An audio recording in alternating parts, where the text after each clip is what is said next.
myself.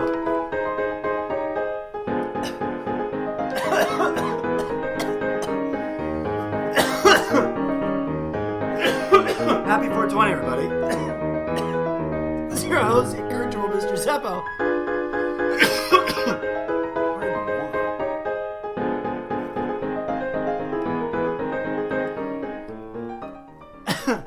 I totally fucked up the opening of that show. Mostly because I was running late.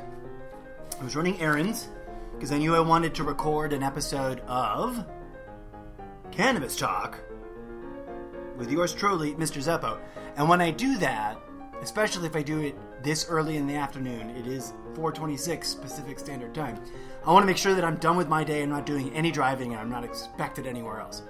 So I had to run some errands first. I was running a bit behind, and I meant to open the show in silence, and this is just for any sound design geeks out there listening. Silence, like me getting up, like the sound of my chair squeaking, a lighter, and me taking a big rip. But like halfway through doing those actions at the microphone, right now after clicking live on the super awesome, easy to use Sprecher recording studio, broadcast studio thingy-ma-do on my laptop, I realized I had left my microphone muted from my previous session. Because sometimes I'll fire it up and then right when you hit go live, you gotta like fill out the little entry form, like your show's title and a brief description and load a photograph. Sometimes I'll spend like 45 minutes on that page, and I paranoidly want to make sure that my microphone is muted before I do that. So I'd done that and I forgot to click unmute before rolling into the whole sound effects thing. And by the time I noticed it, I was already holding it in, and thus the choking to death at the top of this particular segment. Welcome. Feeling much less anxiety-ridden about this segment than I was before. And I hope that is well-founded of me to feel good about it. Legal disclaimer for anybody new, or just because this is a new segment for me, I feel like it might be part of the thing. This show is on the subject of cannabis and its sister plant, hemp, and our pop cultural societal norms, sort of trending things about it. And basically, as with all the other segments, the opinion of me and whoever my collaborators might end up being in the long run. But I want to make a clear and distinct disclaimer. Being a friend of Prop 64, both figuratively and literally, in as much as that I'm not close friends or anything, but I did meet one of the individuals involved in the process of drafting the original proposal for the proposition, and having had the pleasure of meeting them in person and in real life, I'm glad, investing in getting to know the facts and figures and the information involved. Before the election, I'm quite proud to say that that if I could have voted, I would have voted for it. But being a robot from the future of another dimension, I am not allowed to vote in this country. Which will be the subject of a future episode. But I digress. It's 4:29. I know there's a whole bunch of you out there right now, regardless of your day context, that are enjoying some kind of 420 moment. I'm not here to be a prude, and I'm not here to judge anyone, and I hope that those who choose to enjoy this podcast and make commentary are at least that open-minded. I don't think that cannabis is for everyone. I also completely reject the notion that it is dangerous. I reject the notion that it is equivalent to alcohol. I reject the notion that it is equivalent to tobacco. I think all things are mutually rising dichotomies. That's, this is a philosophy series, by the way. For those of you who haven't keyed in, my entire project is sort of sociopolitically geared towards stimulating the the consensus building towards a new philosophy. Thus, I drop all this, Socratic kind of like, what do you think about this? Blah, blah, blah about that. And I'm trying to solicit response. So far, not so much. But that's cool. What's that saying from that one movie? If you build it, they will come. I literally got like a pep talk inspirational email from Sprecher. And it's part of the service. I pay the $4 a month so that I can ramble on supposedly sort of radio station equivalent sort of live airwaves. In theory, if this show catches on, people who are avid users of the Sprecher podcasting network, end user, like listener end, would be able to tune in live, right? And I will eventually kind of schedule out some sort of consistent, regular thing that works for the audience and for myself. But being the crazy eccentric that I am, I kind of just want to do it every day. The podcast, not smoke weed. Although, I smoke weed almost every day. Almost. And by almost, I mean that there's a responsible, sort of flexible, adjustable, and non-sort of like... It shouldn't look like you have a drinking problem. Having a relationship with cannabis... Let me state that again. And it's controversial because what I'm doing is really sort of opening a can of worms for debate. By the way, personally, intrapersonally, I respect people who come from all directions of opinion on this. And I have friends and acquaintances and associates that have opinions on this all over the spectrum. I'm not here to preach. I'm just here to expound on my position because I think it's highly nuanced, and that doesn't mean it's special or more important or better than anyone's. I just think that we're currently on a sort of downward spiral trend of almost nihilistically reducing everything down to its most brunt, like brutish, yes, no, it's good or it's bad, polemics. And what I think it's important for American society to take note, to take part in engaging in, is to like slow down, take a breath, zoom back, and remember that nothing in life, nothing in this world, nothing in our community that we call the US of A is really that way. It doesn't. Nothing operates that way. Nothing operates the way that the politicians want us to think it does. And the truth of the matter is that in nature, the good and the bad are inseparable. You just have to sort of live with all of it. I'm not arguing for some sort of embracing people being bad at all. More about that later in a more of Zen-esque episode of Almost Daily Zen. I want to try to make this particular... I know it's really weird, right? I'm explaining my own podcast to you as you're listening to it. Mostly because I'm acknowledging that I'm fumbling around sort of pulling it out of my ass week to week, month to month, quarter to quarter. And I've been absent for quite some time, too. My responsibilities were required in other dimensions, rendering me useless here. So in terms of podcasting goes. But I'm back. And I want to talk about weed. Because I'm sick and tired of a few things. And you know what? I realized something. Or rather, I realized I need to make this disclaimer. Because I self-identify as Transcendental Zen, Buddhist, and other sort of mystic terms. But nowhere in there do I want it to be mistaken or misunderstood that I'm a positivist. Like it's got to be happy all the time or it's got to be perfect all the time. Because that's insane. That doesn't work, y'all. If you're forcing it, if you're faking it. Now, while I do think there's some merit to the statement, you got to fake it till you make it, I think that's more of a bootstrapping, like you have to make your own happiness real sort of an indicator, rather than saying that ignoring reality and insisting on an all upbeat, all positive. There's an abusive side to that sort of stuff, that sort of thinking. And I'm not like that. I get accused of that sort of thing often enough.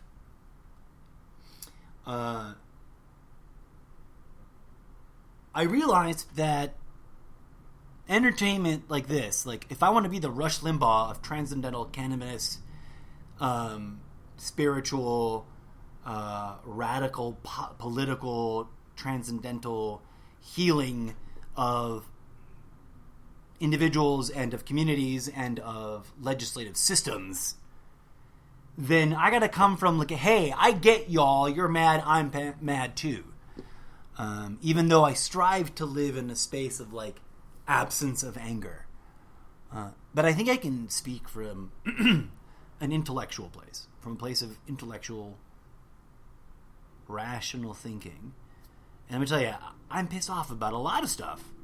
Not just this deep hypocrisy of my brothers and sisters in the Christian faith that don't get it. That Jesus did not tell you to, like, the rationalization for how the GOP is trying to dramatically strip away charitable support to those who cannot afford some of the luxuries. Because let's just admit it. If they're going to be... If the radical right, the Christian right, is going to say that these things are not inalienable human rights, then they're luxuries, right? When we're talking about healthcare and other things, like they're no longer rights, that they only belong to the class that can afford them. I'm not just mad about that. Like, I'm ticked off about cannabis culture and about some of the early onset hyper merchandising and profiteering on cannabis. Inversely, I'm very proud and feel less alone now. I feel very proud of the fact that there are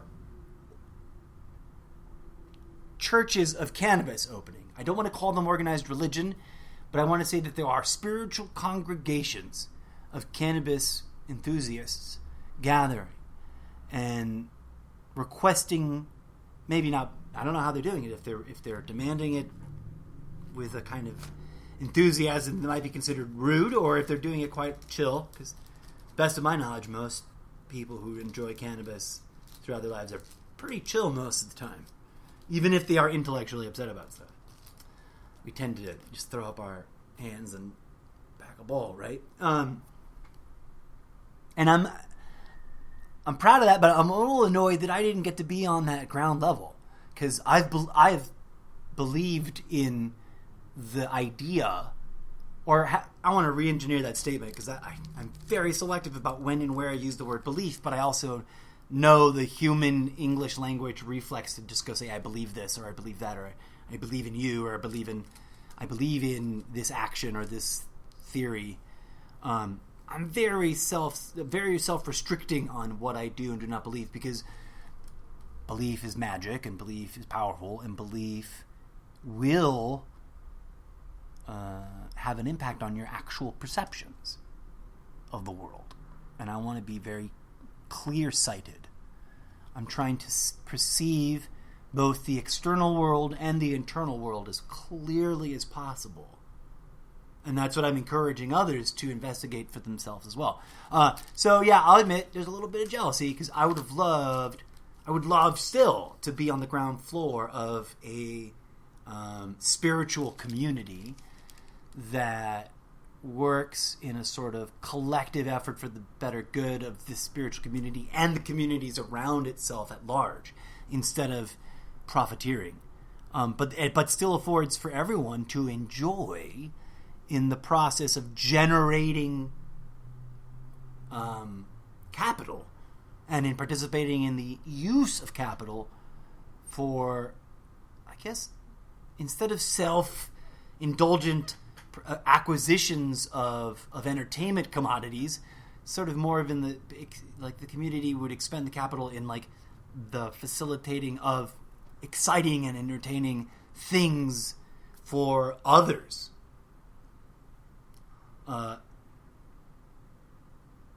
But I want to take a moment and pause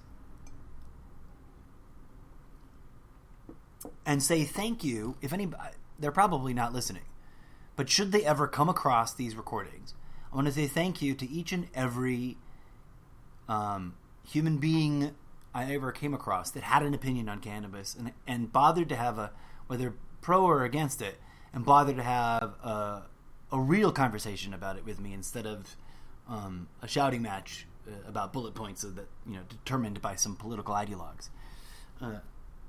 Because it's a plant that comes out of the ground, for shit's sake. Imagine the time will come. And I'm not questioning this. I'm sort of evoking you to realize it. Imagine this, that the time will come very soon, probably in our lifetime, that they're going to politicize and sort of polarize the use of water. I mean, it's already beginning with the ways in which we're just, people are realizing that we're just we're getting shortchanged in the system when it comes to clean, healthy, safe drinking water. The whole country is. It's not just our long-suffering brothers and sisters in stoner moment. It's 4:42, and Flint, Michigan. Forgive me, guys.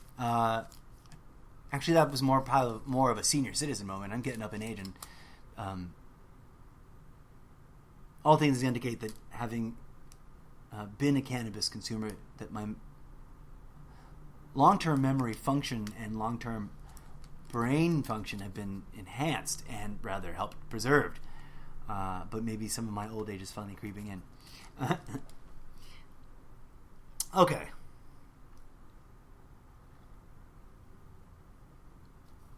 I'm also... Oh, that's the other thing.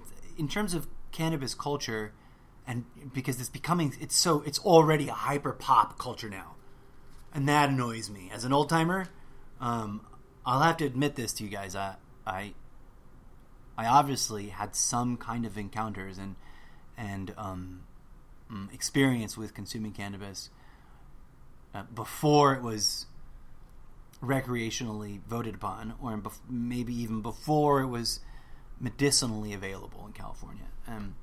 And there are old timers out there, as we know, and there's already a sort of black market that's now finally getting to step. Well, it's been already popularly accepted, but it sort of gets to step into the mainstream now.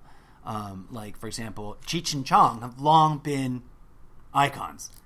And I think I've sort of casually been in the same room with one or both of those two men once by accident, because of theater, not because of cannabis necessarily, or rather overtly. It was not a cannabis-related event, but rather a theater and or film event.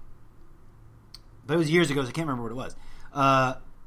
Ding, ding, ding. It is 444. I just shout that out there for all my numerology friends. I wish I knew more, but I do want to do like a time numbers sort of cheat sheet for myself, so that I can do funny bits around it whenever fun numbers like that, especially on on this segment. Reeling back, so our culture, there are old timers out there that have a sort of deeper culture than that, where it was never pop or trendy, where it was always sort of underground, and it was sort of, or rather amongst friends in private, in home. But there was a culture that develops around that. Like, the obvious thing is the most obvious thing, the number 420. Fun true life story. When I lived in San Francisco, in Marin County, mind you, long story about how I wound up there. It was purely circumstantial, not of my choosing, really. It was just sort of like I got pulled along up there. I got slowly seduced to end up taking an offer I couldn't refuse, but that's got nothing to do with that. I was up there. I just sort of gotten settled in, not quite established, I wouldn't say, and I was beginning to really get to enjoy the localness, as opposed to being touristy, which I never do very much. I sort of avoid touristiness in general. Not out of protest, it's not in my nature. I love going to go see beautiful things, but I'll probably not have a camera on me. I'll just go to see the beautiful thing. I'll let my friends and family do all the picture taking, because I don't want to have to. I want to be in the moment. in the space. So I was wandering around on a trail up behind the town that I was living in. And I don't know how far I went because I'd left relatively early in the day for me. Like I'd left before 10 to do this hike, and I don't do that very much, especially when I'm on autopilot or something. And I had like this whole week off from the gig that had brought me up there. On the trail, I made acquaintances with two older gentlemen. I'm not entirely sure how old they were, but they, to my eyes, at the age, I was in my late 20s, not quite 30 yet. I mean, they could have been they could have been in their mid-40s or their early 60s, depending on which way the dice went on how young or old they, look relative to their actual age. But they had a joint between them, and they were quite, like, chill about me walking towards them on the path. They were just sitting. And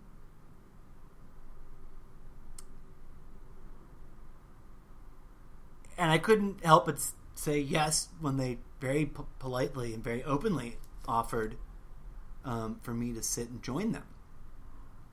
Long story short, these two old farts who said they'd been smoking cannabis since they were 7, which I do not agree with, nor do I endorse, nor do I think is the recommended introductory time for anyone. In fact, I think young children should be shielded from secondhand cannabis smoke the way you would cigarette smoke. It's kind of a no-brainer. But these guys, different era, different time. I was in my late 20s, mid-late 20s. It's like 20, to pin it down for anybody, I think I must have been like 27. I could be wrong about that. Independent of being a cannabis enthusiast, I also have always had notoriously terrible timeline tracking. It doesn't interest me. People remember the things that they focus their attention on. Okay, and anyone telling themselves that they have bad memory, the ingredients may be health and whatnot and genetics, but also, did they bother to put any attention to that idea or factoid in a practiced or rehearsed kind of way? Did they make a thing? No. Then of course you won't remember stuff. Other than the things that really get seared into your brain. And this is one of these moments that is seared into my mind because it was so vivid and powerful. We sat and we spoke for a really long time. These guys were older. Like I said, I couldn't quite pin it down, and I'm terrible at guessing people's ages. But they could have been anywhere between late 40s and early 60s. And looked, if they were 60, then they looked young for their age. If they were 40, they looked a little bit older. You get what I'm saying? I couldn't pin it down. They claimed to have been smoking since that age, since 7, and that they were the part of the crew of kids at a local high school there in Marin that would meet out sort of in a conspicuous sort of way. It's on campus, and they could get in a lot of trouble, but they were convinced that they were invisible and undetectable there for some reason, for whatever the properties were of the layout. I'm not familiar. To them, it was all shorthand. And them and a few others, a handful of others that met there regularly over a span of a couple of generations of high school kids carrying on the tradition, coined the term 420 because I guess school got out at 3:30 or something, and by 4:20 it was like the perfect, everybody's kind of had left, and the teachers were busy with their after-school work stuff, and the administrators were whatever, and that they were, there was a window of opportunity, a golden window of opportunity, that all these school-time friends that didn't want to quite walk home yet could chill right there on campus and get away with it and smoke their, their crazy, shitty late 50s or early 60s. I don't know what era this was supposedly coined, too. So at the time that they told me this story, I didn't know anything about where the origins of 420 might have come from. I just knew that it was both the time in the afternoon, or if you were still up in the morning, that it was traditional that even if you just smoked, you got to sit down and smoke if you were serious. And this is back in the day. especially back in the day when I was friends with a lot of stoners and I wasn't myself participating. This is sort of this culture that I knew what the number was, and that's a whole bunch of interesting stories anyways from my life about all those friends I had back then. I've had a lot of cannabis enthusiast friends in my life, and most of the time when I first would meet them, I would have zero clue, because they were perfectly normal, gentle, nice human beings that, only when I passed certain trustworthiness tests would they open up and admit to me, because back then it was sort of still a big deal. But technically, you guys, I'm here to advocate that it's still important to be very aware of what the law actually is, and to be very gentle, to be very, what's the word I'm trying to say? Judicious, that's the word I'm trying to say. To be very judicious about your consumption and when your consumption and your other, in relation to your other behaviors. Just like you really shouldn't take certain pharmaceutical, prescribed drugs from your doctor and then get behind the wheel and drive your car in the next 10 minutes.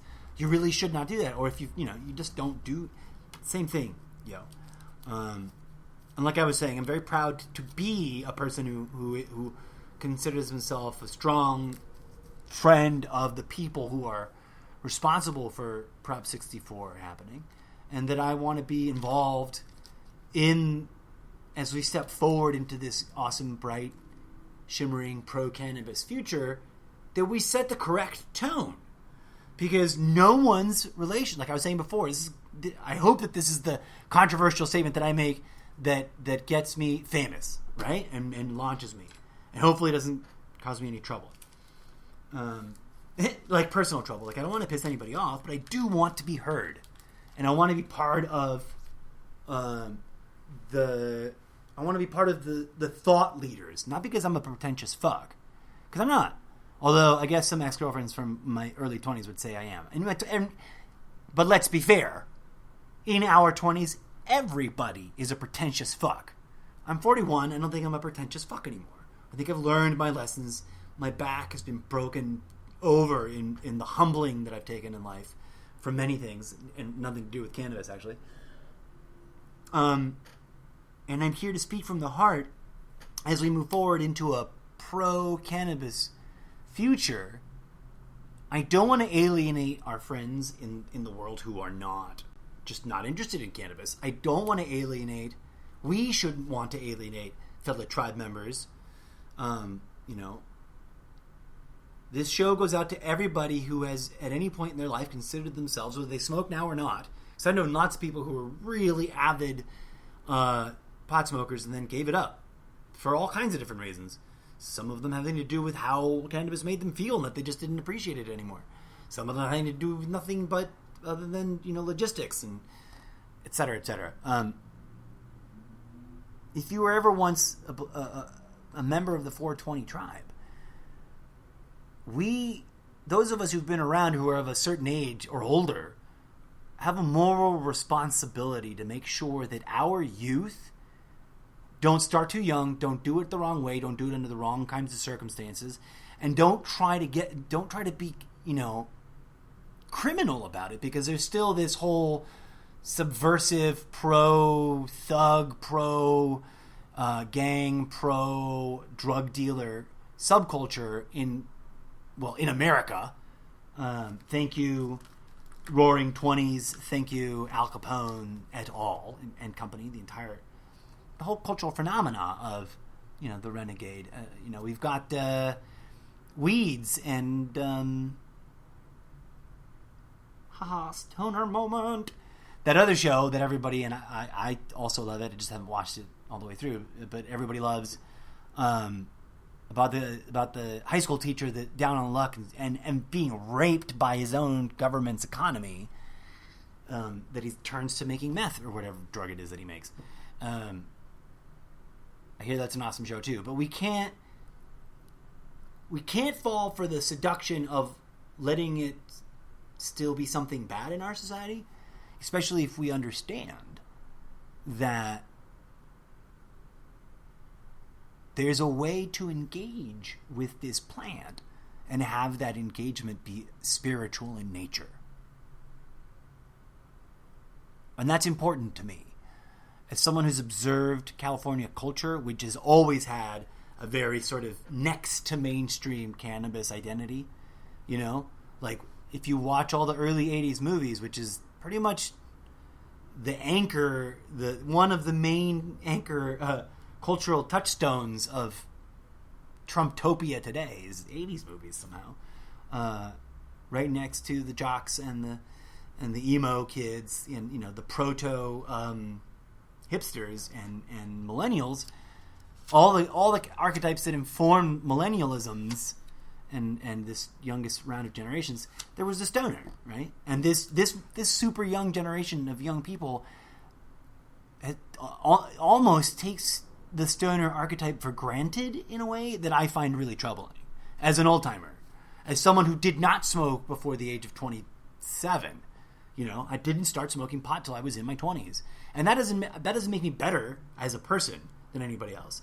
All I'm just trying to point out is that we need to educate our youth I think we should learn from the oppressive tactics of the extreme right from our youth, right? We're all children of the 60s, 70s, 80s, and 90s flow. Even these hipsters and millennials, they have some anchored, you know, identity bond with that whole flow. And we know that the war on drugs, it turned people into criminals. And so the more better plus deluxe approach is the peace engagement with our youth about how to respect all the different substances that human beings at large tend to sort of enjoy borderline abusive relationships with, right? So that's where the needle's going to move. As a person who simultaneously on a different track, if you can understand this, to me it's a completely different dimension of my life, struggled with alcohol, in as much as that it's hyper-normalized. It's a toxic, poisonous substance that they sell at every street corner. You know, you want to talk about Starbucks being on every street corner. How many gas stations do you ever walk into? There isn't beer, even if it's just Bud Light, you know, the other light and some Mexican light, you know. There's always beer everywhere.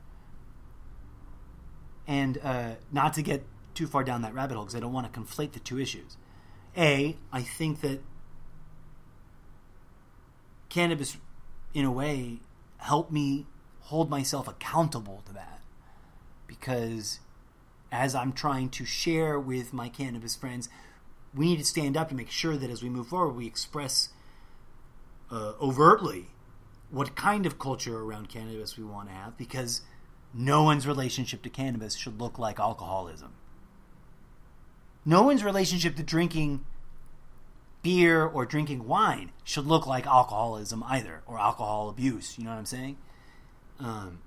No one's relationship to guns should look like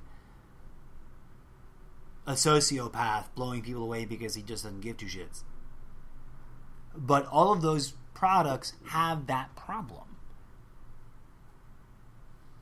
I haven't worked up the time to organize the gun episode, because the gun episode, out of all the different projects here as this podcast is broken up in a bunch of different segments, that's the one I want to be most perfect and meticulous on. And I'm pretty sloppy to begin with. Like, even when I'm not always under the influence.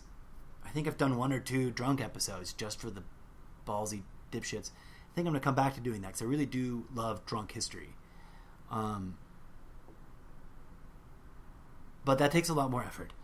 And it takes a lot more pain on my gallbladder. And not my gallbladder, I guess the gallbladder's all in there. My pancreas and my kidneys and my liver and my lower gut and my stomach, you know, they've all sent me the signal, like, you can stop with the fucking beer. We don't want it anymore. No, at least not, you know, for the next year or 5. And cannabis, God bless it, doesn't do that to your body. It does the opposite. It heals you, or contributes, facilitates, boosts your healing process. And that's no longer hippie talk. That's no longer pipe dreaming, wishful thinking. There's science, and there's real life people. And the most sort of simple and obvious is, Google look up the YouTube, the video with the guy with all the seizures. There's a few more now. There's several videos of folks that have seizures that are like, hey, if this is the most obvious way to prove to you that this has healing qualities, and with the spasms and their body is shaking in a way that's not just uncomfortable or weird or funny looking.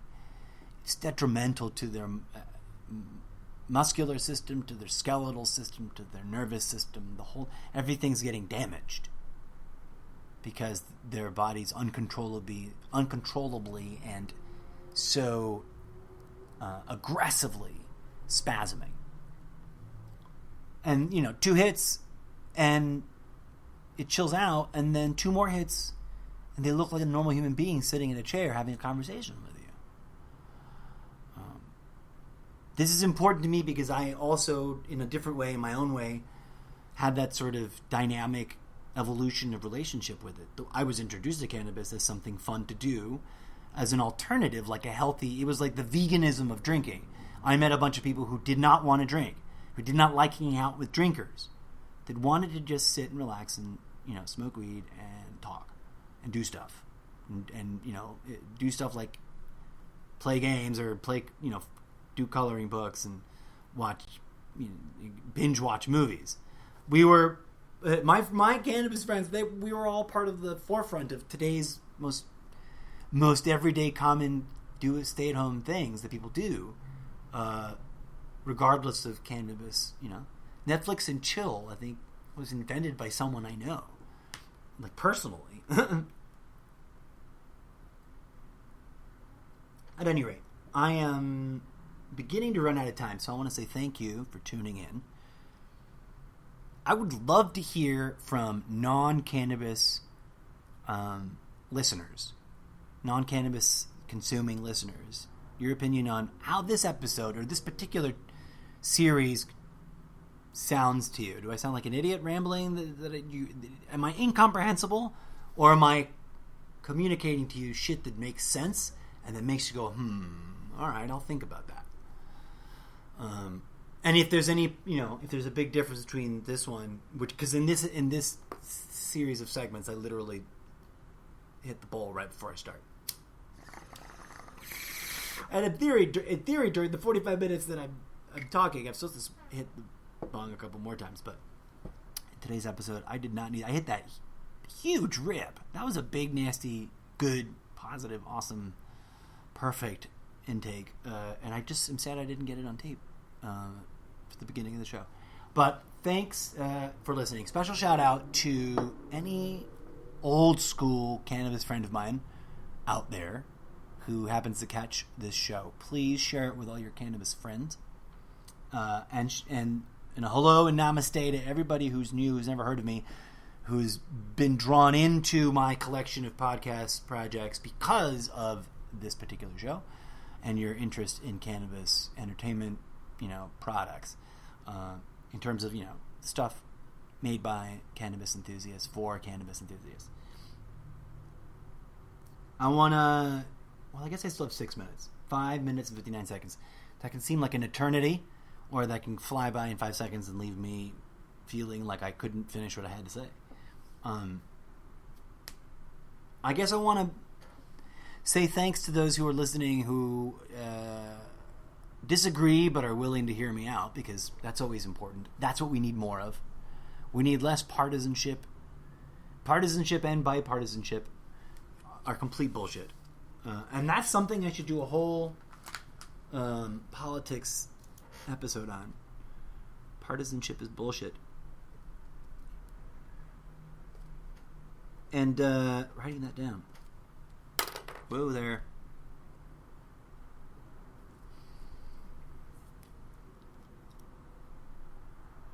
I guess if you've got things to share, opinions about cannabis to express, and you want me to share them with the audience, hit me up, drop me an email at theincorrigiblemrzeppo@gmail.com, or I guess you can shout at me at Twitter. I don't log into Twitter very often. I just post things to Twitter in hopes that it'll pick up there and people will share it. If you're on Twitter, though, and you're a fan Like, please help me out. Get the Twitter thing happening for me, because I ain't got time for that. Like, Instagram and Facebook keep me busy enough and distracted enough from getting more work done towards these projects. Well, here comes a moment that's going to be every episode. 20 seconds left.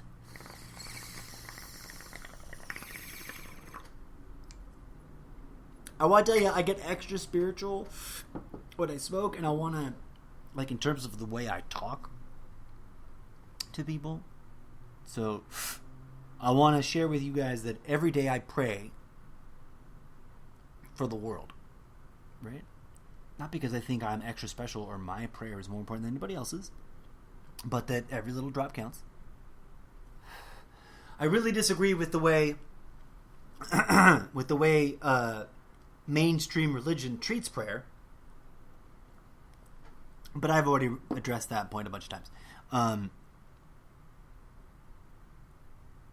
But I pray for the world, and I pray for you. I pray for people listening to this show, and I pray for people digging my ridiculous posts and reposts of other people's stuff on Facebook, and I pray for people who follow on Instagram and like my posts there, and people who, etc., etc., etc. I pray for everybody.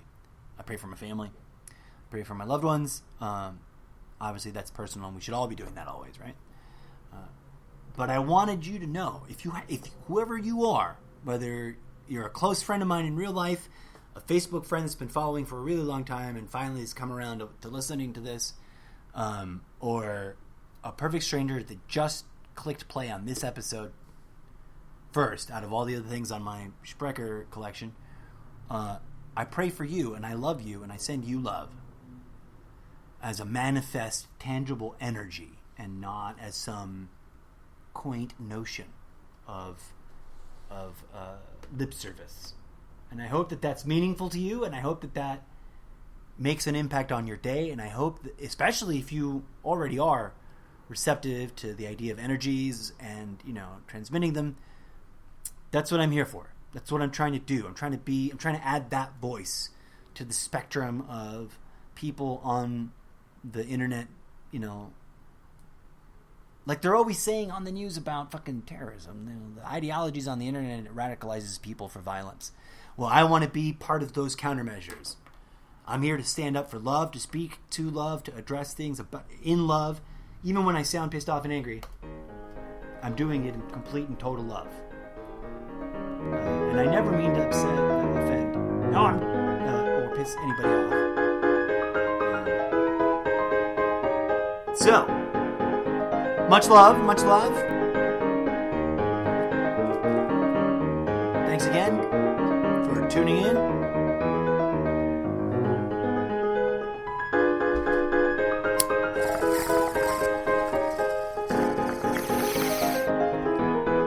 And if you already smoke, remember, smoke responsibly. And be an advocate, a positive example in our society. Don't let yourself become one of those people that gives cannabis enthusiasts a bad name. And if you know someone like that, or if you think you are someone like that, reach out for help. And if you don't know where to reach out for help about that, ask me. Send me a message. I'll talk about, if you don't mind me talking about it there, I'll anonymize you. But I'm just sending out a message of love, because I do get it. Anything in nature can be abused. But I strongly believe that Sister Cannabis, this plant, is healing energy sent to us by the divine being through the manifest phenomenon we call reality, because that's how God works. God, Goddess, the two of them, Father and Mother, because they've always been. There's a singularity, which is the original source, right? That makes it back to one. But inherently, the singularity contains everything. So, blah, blah, blah. 10 seconds left. Pass it to the left hand side.